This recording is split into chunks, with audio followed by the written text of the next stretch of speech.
আজ ঘড়িতে প্রায় 1:30 বেজে গেছিল, আমি এডিট করছিলাম ওই যে ব্র্যান্ডের জন্য। তো আবার তো খিদে পেয়ে গেছে ভীষণ, ওই জন্যে ওই কী করবো বুঝতে পারছিলাম না, ভাবলাম কিছু খাওয়া যাক। তো কী ছিল দেখতেই দেখি রুটি আছে, তো আমি রুটিটা নিলাম এবং ভাবলাম যে কিছু খাওয়া যাক, রাত্রেবেলা না খেলে সমস্যা হয়ে যাবে। মানে খিদে পায় তো অনেক, তো অনেক কিছু বকছিলাম, তো সেগুলো রেকর্ডিং হয়নি, তো ওই জন্য আমি ভয়েস ওভারটা দিচ্ছি। কেন হয়নি ভাই আমি বুঝতে পারিনি, রাত্রেবেলা কী করছিলাম নিজেই জানি না।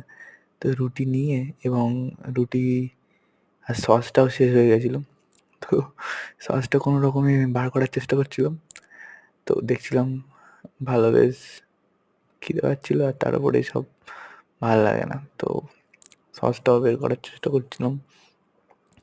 বের করে আমি অ্যাকচুয়ালি প্ল্যান করছিলাম সস আর পেঁয়াজ দিয়ে রুটিটা খাবো মুড়ে।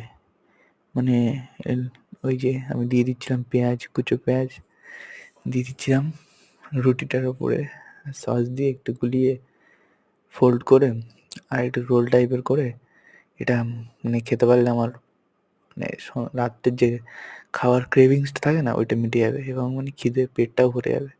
এডিট করলে আর হেভি লেগেছিলো, আমি ওটা মাঝে মাঝেই ট্রাই করি, মানে যখন কিছু থাকে না বাড়িতে ঘরে।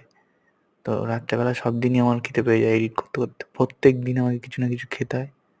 তো সব দিন হাতের কাছে ভালো কিছু পাই না, আজকে তো রুটি পেয়ে গেছি, মানে রুটি অতটাও ভালো লাগে না, বাট সস দিয়ে আলাদাই মানে।